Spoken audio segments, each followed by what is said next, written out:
Olá! Hoje o programa trata da corrupção no Brasil e também sobre a lei da ficha limpa.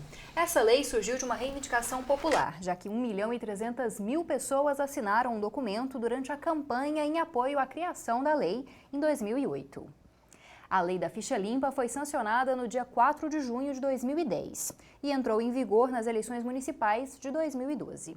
E para falar mais sobre esse assunto, o programa traz hoje ao estúdio o sociólogo e professor do Instituto Federal de Goiás, professor Ricardo Golovati. Olá, professor, muito obrigada pela presença.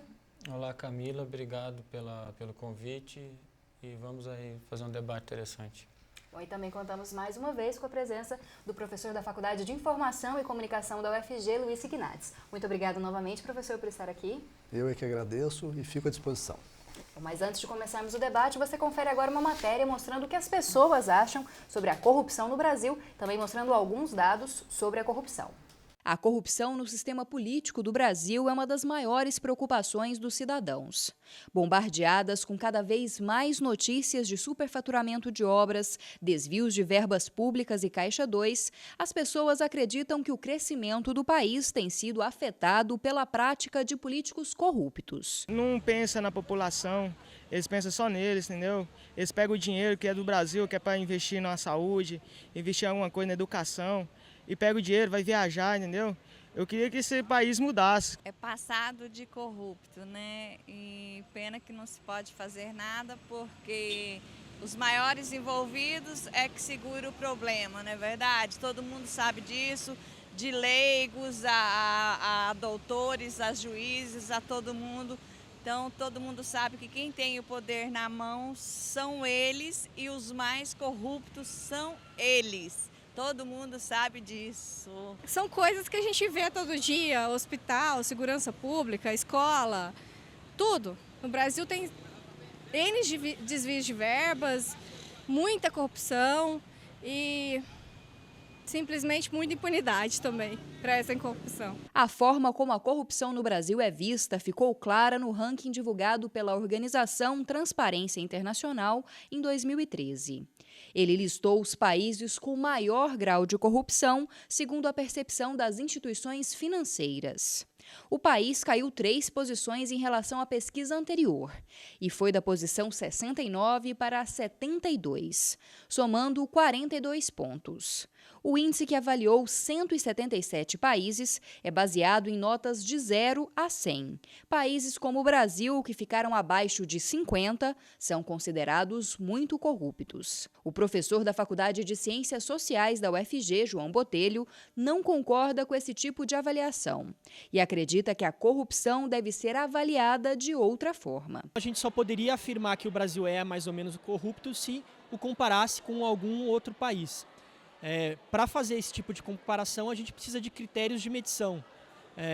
Como a gente mediria a corrupção? Um critério que costuma ser adotado, o qual eu divirjo dele, é o da percepção sobre a corrupção. Esse índice é o que as pessoas entrevistadas veem sobre a corrupção, se elas acham que há mais ou menos corrupção, que o país é mais ou menos corrupto.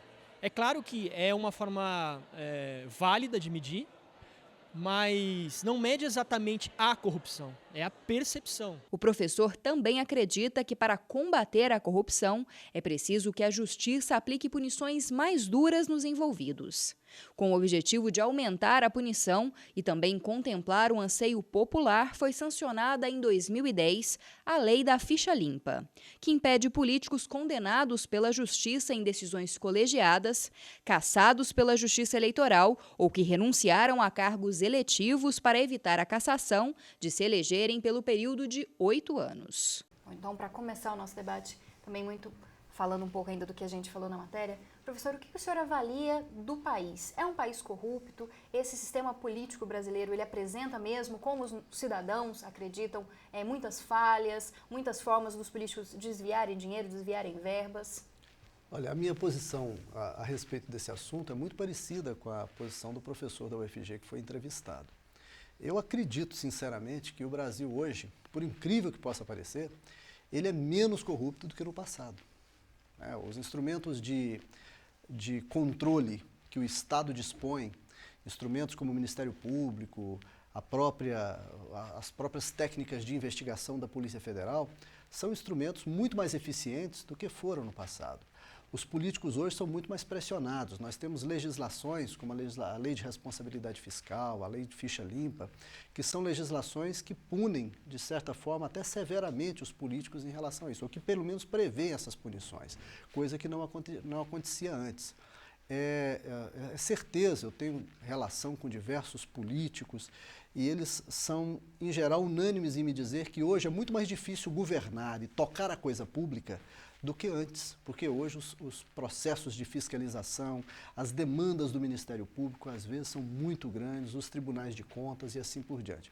Evidentemente, existem aspectos políticos que dão aso a desvios, a processos de corrupção, mesmo dentro desses sistemas de segurança. Agora, eu acho que a tendência é de haver uma corrupção cada vez menor, quanto mais se afirma e se solidifica a democracia no Brasil. O que acontece hoje, que é maior do que antes, e que, a meu ver, interfere na percepção das pessoas sobre o processo de corrupção, e essa percepção a gente viu pela pesquisa é ruim, e o professor está corretíssimo. O que essa pesquisa percebe não é a corrupção em si, não é o desvio de verbas, não é a malversação do recurso público, e sim a percepção que a população tem disso. Essa percepção, sim, ela tem sido maior, porque hoje nós temos historicamente, nos últimos anos, desde a instauração do processo democrático, uma ausência completa de censura e a mídia dando as primeiras páginas e colocando nas manchetes as descobertas de corrupção. Então, a corrupção hoje é muito mais divulgada, é muito mais debatida. Ela, quando descoberta, ela acontece de maneira muito mais clara. Mas eu acredito que o Brasil caminha positivamente nesse sentido. E esse índice que foi mostrado na reportagem, ele opera muito mais no sentido da percepção do que propriamente na avaliação, na medição da corrupção em si. O senhor concorda, professor? Sim, eu concordo. Destaco também o ponto levantado pelo professor de que esse índice revela toda a angústia, né, e a revolta da população com a corrupção. Também fruto, né, do processo de redemocratização e do papel cada vez mais considerável da imprensa, né, e hoje também os mecanismos de comunicação pela internet, as redes sociais, em que as pessoas se expressam mais. No caso da corrupção, como a reportagem colocou, essas ações como a lei da ficha limpa, né, e outras discussões como o voto distrital, e entre outros, eles fazem parte de toda uma discussão que está na classe política e também na sociedade sobre a reforma política. Porém, o que a reportagem mostrou muito bem é que as pessoas elas ainda precisam entender que a democracia pressupõe um cidadão que ele queira ser o protagonista do processo democrático. E o que a gente observa muito são as pessoas reclamando e transferindo uma parte da responsabilidade da corrupção aos políticos, né? Sendo que, na verdade, você precisa, toda a montagem da democracia pressupõe um cidadão e um eleitor que não seja apenas um sujeito que participa durante as campanhas e no momento do voto, mas sim um sujeito que consiga, né, no cotidiano, acompanhar a política e não só acompanhar pela imprensa, mas também ir além da imprensa e se mobilizar como cidadão aí nas entidades que ele pode procurar, né, como trabalhador do sindicato, como pessoa, como morador do seu bairro, várias outras organizações que a própria sociedade pode construir ou que já existem para ele ter, então, um mecanismo de pressão mais claro, né, nesse sentido. Então, a senhora acredita que se a população participasse mais, ela teria uma percepção diferente em relação até mesmo à corrupção? Sim, e quando eu falo da população participar mais, significa também se esclarecer melhor sobre como que é a estrutura de funcionamento dos poderes, né? As pessoas, por exemplo, têm ideias muito simplistas sobre o que é um poder legislativo, né? Muitas vezes, quando você conversa com as pessoas ou vê reportagens desse perfil, ou até os próprios candidatos exploram isso, as pessoas confundem poder legislativo com executivo, né, acabam acreditando que um vereador ou um deputado estadual e federal tem poderes típicos de um prefeito, né, ou de um governador e presidente. Na verdade, não é. Então, também é necessário que as pessoas, que o cidadão entenda que ele precisa, se ele está jogando o jogo da democracia, como todo jogo que você participa, é necessário conhecer de forma muito clara as regras para saber utilizá-las, né? E, na verdade, muitas vezes parece que a pessoa quer participar do jogo, mas desconhecendo as regras dele. O senhor acredita que essa participação ela possa ser efetivada, que as pessoas possam começar a participar mais e conhecer melhor o sistema político do Brasil? Olha, a questão da participação política é uma questão muito interessante.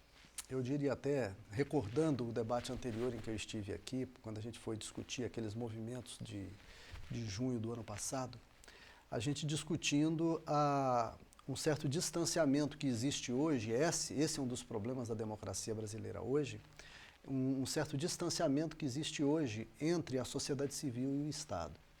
A sociedade civil, ela não se sente majoritariamente representada pelos seus governantes e pelo seu Estado, mesmo que ela esteja votando neles. Há uma quase crise de comunicação entre o sistema do Estado e o entorno social. E essa crise precisa ser resolvida. A sociedade precisa se sentir bem informada em relação a tudo aquilo que os seus governantes fazem, e a sociedade tem que se sentir segura em relação às providências que esses governantes tomam. É preciso que se diga que hoje, os políticos em geral, especialmente aqueles que ocupam cargos majoritários, prefeitos, governadores e presidentes de república, eles sabem hoje, porque são informados pelas pesquisas eleitorais a respeito disso, que as possibilidades políticas, as chances eleitorais dos políticos hoje, que ocupam cargos executivos, está profundamente ligada à aprovação do desempenho deles nos mandatos que fazem. Então, um determinado prefeito que cumpre um bom mandato, mobiliza com eficácia, com eficiência os recursos públicos no sentido de beneficiar a sociedade, normalmente ele é reconhecido por isso e obtém a possibilidade de reeleição e a possibilidade de eleger seus sucessores. Isso tem acontecido amiudadamente. A gente está vendo hoje um dos pré-candidatos a governador no estado de Goiás, o prefeito de Anápolis, num primeiro mandato, consegue um grau de aprovação extraordinário por conta das realizações que fez dentro da cidade. Tá aí, foi reeleito com quase 90% dos votos, é hoje pré-candidato a governador. Então, a ascensão política depende do desempenho administrativo, depende da capacidade que o político tem de convencer a população e de gerar essa confiança que a população precisa na sua administração. Evidentemente, entre as qualidades que esses políticos precisam ter para conformar a imagem e a aceitação do eleitorado e garantir uma trajetória política mais longeva, mais estável, está o quesito honestidade. O político precisa não apenas ser eficiente, mas ele precisa aparentar essa honestidade, demonstrar publicamente essa honestidade. E isso ele mostra, não havendo, pela ausência de corrupção no órgão administrativo que ele governa, e também pela tomada de posição dele, caso apareça algum tipo de denúncia, algum tipo de malversação. Que ele seja ágil, que ele seja eficaz no combate à corrupção dentro da sua própria administração. Fazendo essas duas coisas, ele consegue ter sucesso eleitoral. Os políticos hoje sabem disso. Sabe? Os políticos mais experientes, eles sabem muito bem que é isso que a população espera deles. E é por essa razão que eu acho que o processo de corrupção ele tende a se tornar cada vez mais exceção e cada vez menos a regra. Mesmo que a nossa população ainda viva aquela perspectiva de não acreditar nos políticos, de achar que a política é um espaço de gente desonesta, né? Mesmo que ainda tenha uma imagem fortemente negativa da política, e para isso contribuem esses, como a gente afirmou, a essa superexposição na mídia que a vida privada e a vida pública dos políticos hoje têm. A gente tem que ir para um rápido intervalo e você continua conferindo esse debate que trata da corrupção e também do projeto, na verdade, a lei da ficha limpa no próximo bloco.